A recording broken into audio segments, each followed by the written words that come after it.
హైదరాబాద్ నగరంలో నకిలీ సర్టిఫికేట్ల తయారు చేస్తున్న ముఠాను శంషాబాద్ ఎస్పోటీ పోలీసులు అరెస్ట్ చేశారు.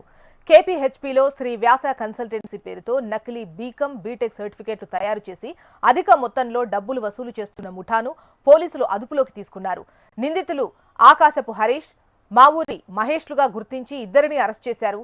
ఈ దందాలో విజయవాడకు చెందిన మోహన్ సహకారం అందించినట్లు పోలీసులు ప్రాథమిక దర్యాప్తులో తేలింది. ఈ కన్సల్టెన్సీతో 46 మందికి నకిలీ సర్టిఫికేట్స్ ఇచ్చినట్లు, 22 మంది వీటి ద్వారా విదేశాలకు వెళ్లినట్లు తేలింది.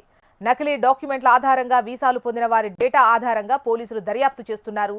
నిందితుల నుంచి 2 మొబైల్ ఫోన్లు, ఓ డెస్క్టాప్ స్వాధీనం చేసుకున్నారు.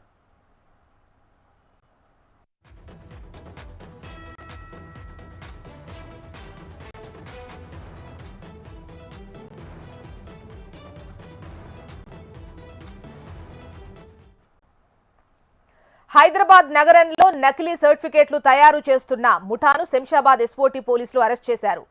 కేపీహెచ్పీలో శ్రీ వ్యాస కన్సల్టెన్సీ పేరుతో నకిలీ బీకాం బీటెక్ సర్టిఫికేట్లు తయారు చేసి అధిక మొత్తంగా డబ్బులు వసూలు చేస్తున్నటువంటి ముఠాను పోలీసులు అదుపులోకి తీసుకున్నారు. నిందితులు ఆకాశపు హరీష్, మావూరి మహేష్లుగా గుర్తించి ఇద్దరిని అరెస్ట్ చేశారు. ఈ దందాలో విజయవాడకు చెందిన మోహన్ సహకారం అందించినట్లు పోలీసులు ప్రాథమిక నిర్ధారణకు వచ్చారు. ఈ కన్సల్టెన్సీతో 46 మందికి నకిలీ సర్టిఫికేట్లు ఇచ్చినట్లు, 22 మంది వీటి ద్వారా విదేశాలకు వెళ్లినట్లు తేలుతోంది. నకిలీ డాక్యుమెంట్ల ఆధారంగా వీసాలు పొందిన వారి డేటా ఆధారంగా పోలీసులు దర్యాప్తు చేపట్టారు. నిందితుల నుంచి 2 మొబైల్ ఫోన్లు, ఓ డెస్క్టాప్ స్వాధీనం చేసుకున్నారు.